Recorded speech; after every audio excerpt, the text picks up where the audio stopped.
Bonjour et bienvenue sur la chaîne YouTube Monsieur Herman76 pour une nouvelle vidéo. Et aujourd'hui il s'agit d'un tag que j'ai trouvé sur le blog de Palace of Books, donc Kevin. C'est The Book Blogger Test.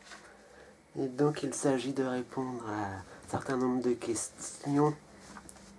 Normalement, je pense que c'est un tag à mettre sur son blog et en écrivant un article sur son blog. Mais moi, j'ai préféré le tourner en vidéo parce que c'est plus, je préfère faire ce tag-là me donne envie. Donc, déjà, on va, si je regarde, c'est parce que je regarde le papier avec les questions. Le top 3, première question, le top 3 des choses qui étaient experts concernant les livres. La première chose qui m'exaspère concernant les livres, c'est la tranche, par exemple. Je vais vous prendre un livre en exemple. Cyrano de Bergerac, la tranche, c'est ça. Le dos. Je déteste quand le dos est abîmé. Et donc, quand je prête aux gens, soit mon père, soit ma mère, et ben, j'ai dans l'attente qu'ils fassent attention. Donc voilà, la première chose qui m'énerve. La deuxième chose qui m'énerve, c'est quand je cherche un livre, soit une nouveauté, soit un livre qui m'a plu comme ça, mais qui est déjà assez ancien. Ancien, mais trouvable encore, c'est-à-dire un livre qui est sorti au début de l'année ou il y a 1 ou 2 ans. Et que je ne trouve jamais ce livre-là, mais que je trouve toujours les livres qui ne m'intéressent pas en librairie quand je vais les acheter. Ou alors, chose qui t'exaspère concernant les livres. Une chose qui m'exaspère. Les gens qui se cantonnent à un seul type de lecture. Genre, ils aiment les romans fantasy, ils ne lisent que ça. Sans avoir jamais essayé autre chose. Sans jamais avoir essayé de romance, ou soit les gens qui ne lisent que de la romance, que des trucs de filles, parce que c'est des filles, et puis elles ne liront pas un truc genre Victor Hugo, Notre-Dame de Paris, soit Les Fourmis de Bernard Werber, soit genre la comédie humaine, soit du Émile Zola, soit des policiers, voilà. C'est 3 choses que je pourrais dire concernant, parce que j'ai plein, ce qui m'exaspère, parce que j'ai plein de choses qui m'exaspèrent suivant les livres, mais bon. Décrire l'endroit parfait pour lire. Mon endroit parfait pour lire, c'est dans mon lit. Enfin, allongé sur mon lit, avec de la bonne luminosité, que j'ai pas besoin d'allumer trop la lumière, ou qu'il fasse pas trop de soleil, parce que le soleil, j'ai du mal, donc dans mon lit avec pas trop de bruit. 3 confessions livresques. Confession livresque, déjà, je comprends pas trop la question. Vous pouvez vous moquer de moi, donc 3 confessions suivant mes lectures. Alors, j'adore les livres avec beaucoup de pages, parce que j'ai l'impression de que l'histoire est plus développée vu qu'il y a plus de pages et qu'on rentre plus dedans, que je passe plus longtemps à lire sur un livre, donc je me dis j'ai pas besoin de chercher le prochain que je vais lire aussitôt. Et souvent dans mes lectures, c'est des lectures que j'ai appréciées aussi. Alors une confession qui va peut-être en décevoir beaucoup, je ne tiens jamais compte des avis des blogueurs, enfin, ou dans les magazines, ou sur YouTube, je ne tiens compte qu'à mon avis. Comme ça, je suis sûr de prendre souvent des livres qui vont être des bonnes lectures, soit parfois, occasionnellement, des coups de cœur. Il faut dire que des coups de cœur, j'en ai pas eu si souvent que ça. Parce que les lecteurs, j'ai jamais trouvé plus de 10 lecteurs à peu près qui ont été un énorme coup de cœur, au point que je m'en souviens des années après. Ou si je m'en souviens des fois sans mal. Et en 3e confession, il faut savoir qu'il y a certains livres que j'ai lus à l'école, que j'ai adorés, et qui m'ont donné envie d'en lire d'autres, genre La bête humaine d'Émile Zola, qui m'a donné envie de m'ouvrir à Zola, La fée carabine de Daniel Pénac, qui m'a donné envie d'en lire encore, Le bourgeois gentilhomme de Molière, que j'ai aimé, j'ai lu ça au collège. Une lecture que j'ai lue aussi, c'était Les 10 petits nègres en 5e, donc au collège. Et en autre lecture que j'ai bien aimé, Les Fourmis, ma première troisième. Parce qu'un troisième redoublé, je l'avais déjà lu, donc il fallait que je choisisse un autre livre. Mais là n'est pas le sujet. La dernière fois que tu as pleuré en lisant un livre.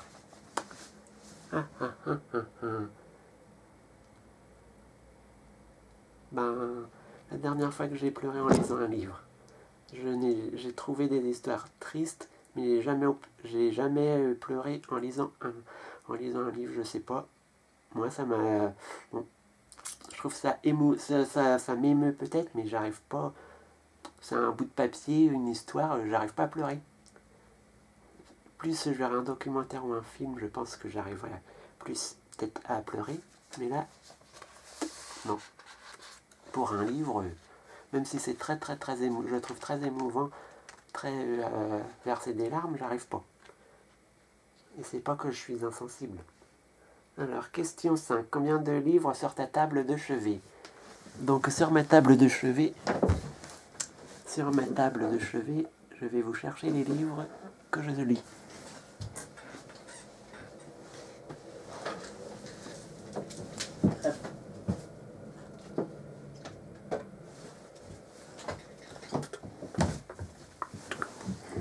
Alors, sur ma table de chevet, commençons par celui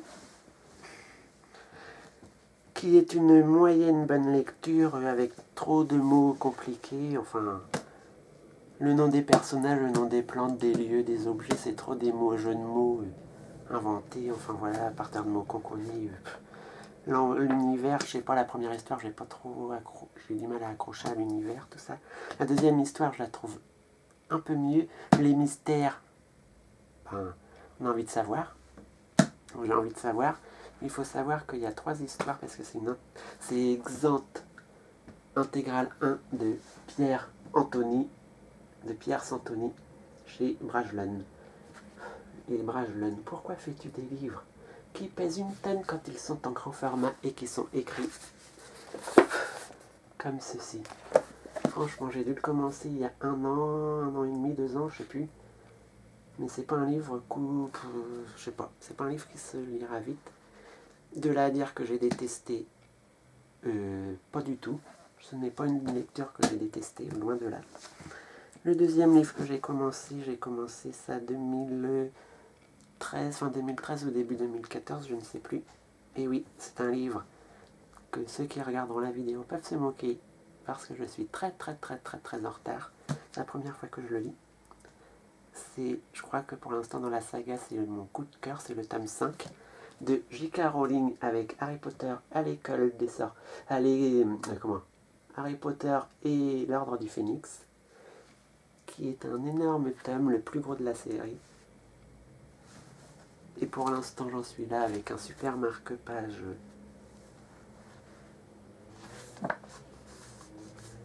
que je vais sortir. Un marque-page comme ceci, si j'arrive à le tenir. Hop. C'est écrit Robin H. en dessous, No I have a friend. His name is Seamus McCarthy. Ça a rapport avec, comment dire, le marque-page a rapport avec un personnage qu'une amie incarne sur un forum Harry Potter, RPG. Donc on n'y joue plus trop, mais bon. Le sujet n'est pas là. Donc J.K. Rowling, que j'ai hâte de savoir la fin, même si je me suis fait spoiler, je pense, en regardant des vidéos, je crois, il me semble. Ou en entendant parler, ou quand les gens en ont parlé sur internet, je sais plus. J'ai dû voir ça, mais parce que justement, c'est mon tome préféré, c'est le seul film que j'ai pas vu de la saga. Après, un que j'ai bientôt fini comme ceci. China Miéville Kraken, qui est un livre très religieux sur les sectes et tous les dieux, l'apocalypse, avec des noms hyper compliqués qu'on devrait sortir un dictionnaire à chaque fois. Mais je ne suis pas sûr en plus que les mots soient dans le dictionnaire si c'est inventé. Mais malgré ça, c'est une bonne lecture. J'ai déjà lu d'autres livres de cet auteur, donc voilà, c'est pas mal. Et un livre Restore, et le dernier que j'ai avoir été commencé, Andrea Adjap, Les mystères d'Andréon de Brévaux, tome 1 AS Esculapius, qui est un roman historique policier qui se passe en 1300. Pour l'instant, c'est en 1306 dans la région normande, je crois que c'est vers Alençon et tout ça. C'est un livre bien, mais il y a tellement de petits détails, genre comme ceci. Comme ceci, il y a tout le texte avec là des petits astérix, pour aller voir les mots qui sont expliqués. Et à la fin, il y a un glossaire avec les offices liturgiques, les mesures de l'époque, genre la toise, le pied, enfin, genre l'arpent, la toise, le pied, le pouce. Les offices liturgiques, c'est vigile, les laudes le matin, enfin, les laudes matines, la sexe, les vêpres, tout ça. Et un truc avec certains.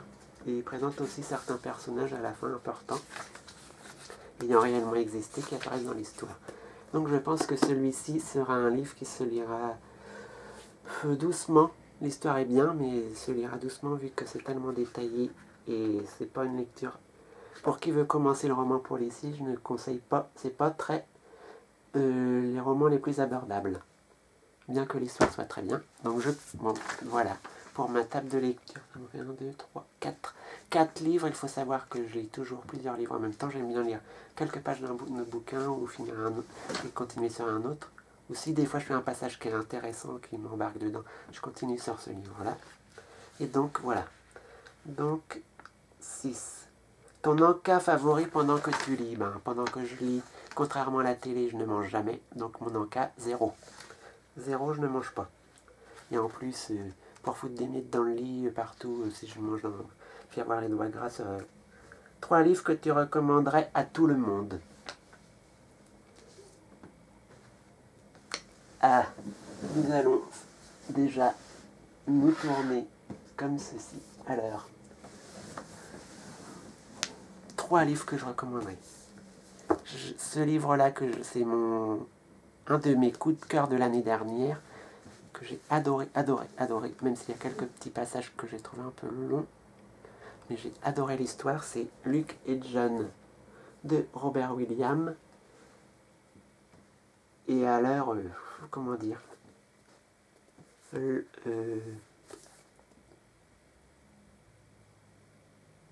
Luke, c'est celui qui est derrière, bien sûr, le gars normal, voilà, à peu près, qui vient de débarquer dans une nouvelle ville en Angleterre, le collégien, voilà. Et celui-ci qui habite en haut du monticule, en bordure de la campagne dans la ville, et qui est John. Donc, je vais vous lire le petit résumé. Pour ses copains, Luke, 13 ans, est un peu bizarre. Il a des yeux trop verts à cause d'une très rare combinaison génétique. Il est extrêmement doué pour la peinture. Et sa mère est morte dans un accident de voiture. Depuis, il est en perdition. Puis, Luke rencontre John, son nouveau voisin.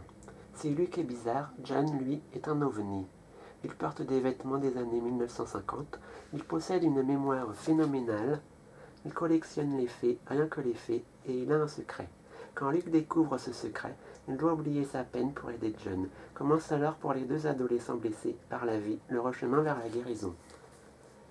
Je me suis dit, waouh!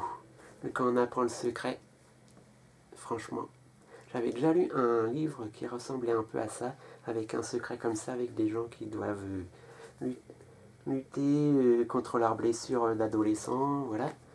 Mais bon, celui-ci, ça se passe en Angleterre en plus, et l'Angleterre, j'adore. C'est le premier roman de Robert Williams chez Nils, donc en grand format. C'est écrit comme ça dedans. Donc ça va, j'ai adoré. Donc je le conseille à ceux qui aiment les histoires contemporaines, dramatiques, où il y a du drame un petit peu. Mais dans ce drame, alors là, franchement, on trouve des lueurs d'espoir à se dire que malgré que John est rejeté par tout le monde, vu sa condition sociale, vu son attitude, vu son look, enfin, voilà, alors que plein de gens ne le connaissent pas, personne ne le connaissent pas, le connaissent juste de vue comme ça dans la ville ou au collège. Et Luke, après, arrive à s'en faire un ami. Il y a de l'espoir, mais alors là, ça redonne l'espoir à ceux qui ont perdu tout dans la vie et qui dépriment. Je crois que c'est ceux qui ne l'ont pas lu, c'est qu'ils ont passé à côté d'un livre. Ils sont passés à côté du meilleur livre qui est sorti sur l'espoir comme ça. Alors là, si vous allez mal, lisez un coup de ça et vous allez beaucoup mieux. Donc, ensuite le deuxième, Harry Potter et l'Ordre du Phénix. J'adore l'histoire, tout ce qui se passe. En plus, il y a beaucoup de pages, donc l'histoire est assez détaillée. J'adore, on y voit Neville qui commence à évoluer, à devenir super fort et tout, j'adore. On voit Luna. Luna, je l'adore. Luna Lovegood, j'adore. Bon, c'est pas la peine que je vous dise combien j'adore ces personnages. Dobby, on le voit un petit peu. Dobby, c'est la créature que je préfère, mais on le voit pas beaucoup pour l'instant, enfin, là-dedans. Et Ombrage. Alors là, je crois que c'est une méchante, mais j'adore le fait qu'elle soit là-dedans. Ombrage en méchante, qui vient à Poudlard pour enseigner une matière et après qui devient directrice, grande inquisitrice et tout ça de Poudlard. Oh, j'adore. Je crois que c'est le thème préféré pour le moment. Et sinon, pour l'instant, c'est tout. Un livre que j'ai adoré parce que c'est ceux qui m'ont marqué le plus, donc voilà. 8. Une image de ton étagère préférée dans ta bibliothèque. Comme c'est en vidéo, je ne mettrai pas de mon truc préféré, de mon étagère préférée, vu que je les aime tous. Tous les livres qui sont dedans, je les aime bien. Sinon, je les aurais pas choisis, vu que je mets 3 heures à les choisir pour être sûr de le lire et d'aimer. Voilà. Que signifient les livres pour toi en 3 mots? En 3 mots, c'est bonheur. Parce que c'est du bonheur à les lire. De l'imagination, parce que j'adore m'imaginer l'histoire, les personnages, comment ils sont. Tant que le livre n'a pas été encore adapté en film ou en série télé ou en animé ou en dessin animé, je m'imagine mon monde, tout ça. J'adore voir l'imagination, voir ce que les auteurs ont imaginé, ce qu'ils ont trouvé. Ça me donne des idées après des fois pour écrire. Je me dis waouh, ils ont été ça, mais d'où ils sortent ça? Alors imagination, ils ont été chercher loin pour imaginer un monde comme ça, on n'aurait jamais pensé.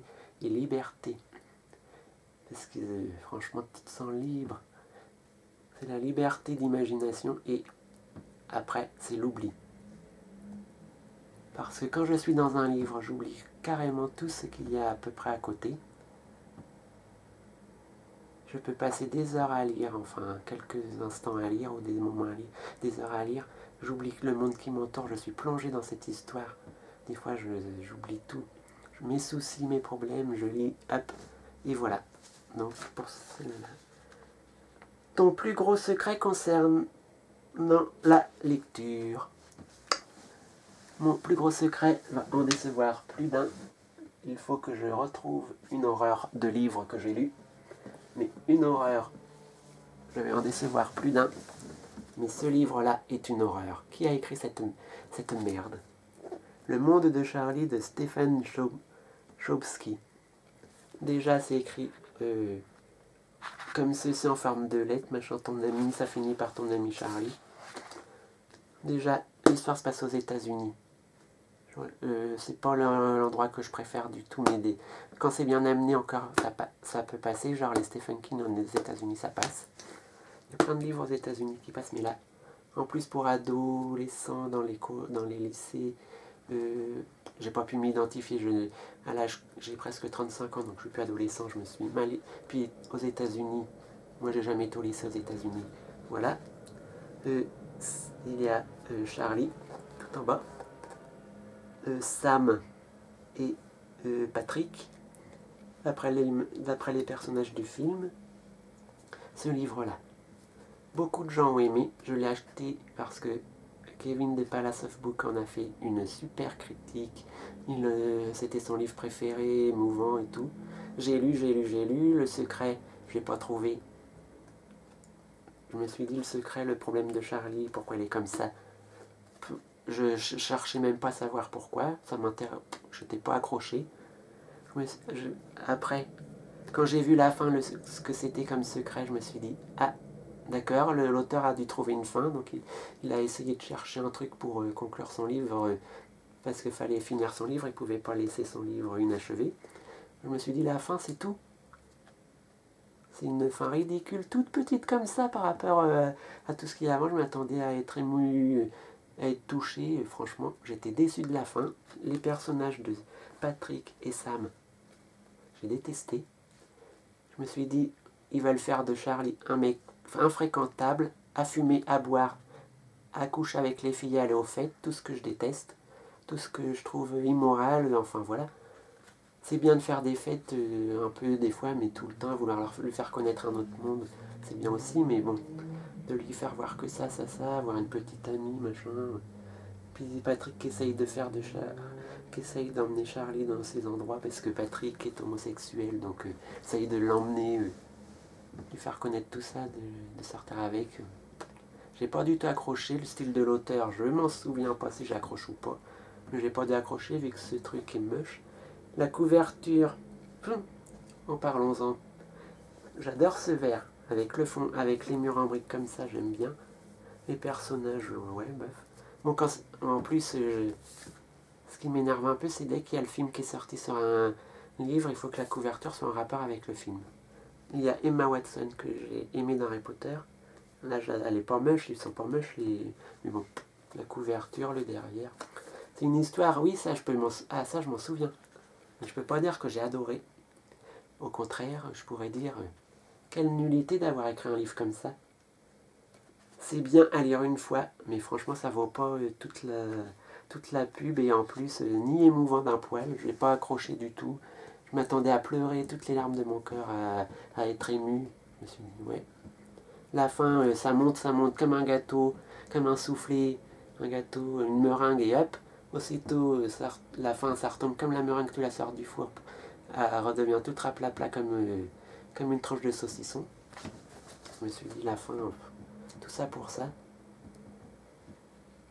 Plus le style d'écrire des lettres, c'est pas toujours ce que je préfère. Et puis, je trouvais que ça tournait en rond autour du sexe, de la drogue, des fêtes, de la musique, de la littérature, que l'autre il aime bien lire, Charlie, d'avoir une petite amie, enfin ils essayaient d'en faire un ado typique américain. Aucun intérêt pour moi.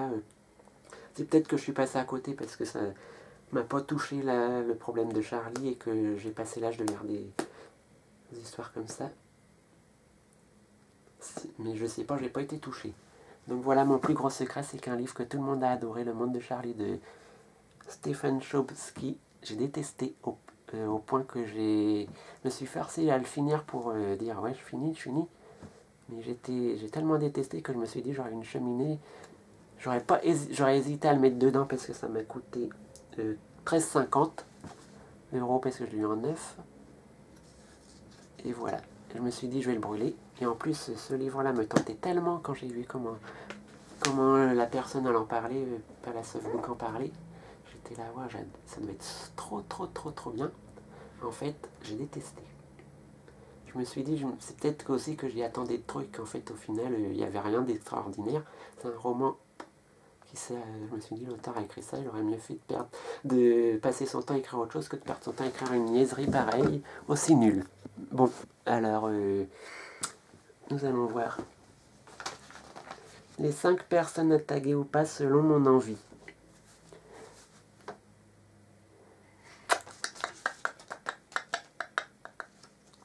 Les 5 personnes à taguer ou pas. Je taguerai peut-être Margot liseuse si elle ne l'a pas fait. Les bêtises de Manu si elle ne l'a pas fait.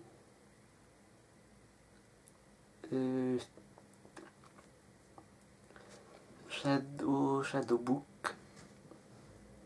donc Mathieu. Et toutes les personnes qui veulent refaire peuvent le refaire en citant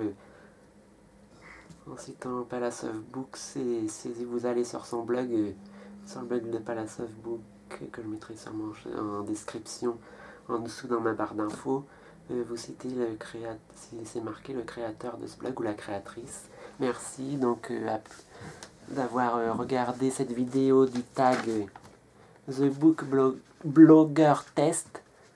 Et merci, vous pouvez commenter, liker, partager, commenter en mal, mettre un pouce vert comme ça, un pouce rouge comme ceci. Et donc merci, au revoir et à la prochaine pour une vidéo suivante.